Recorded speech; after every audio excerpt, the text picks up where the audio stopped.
Hello guys, welcome back to this channel. In today's video, I'm going to show you how to find Azure in Heartopia game new update. Okay, let's get into it guys. As we know that the winter frost season event is already over, and during the event usually you can find Azure at the winter Utopia, but now she has been moved to the central square. So if you want to find Azure, you can go to the central square right here. Okay, and you can track her on the map, and she's moving guys, but her location will always at the central square. Okay, and this is Azure. As you can see that the costume has changed.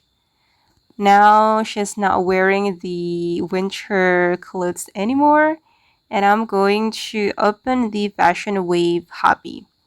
Okay, here you can still access the snow sculpting hobby guys.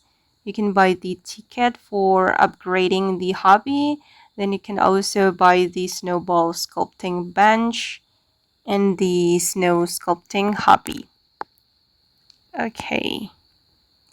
Okay guys, and that's how you can find Azure in Heartopia game. New update. I hope this video will be useful for you. Thank you so much for watching, and bye!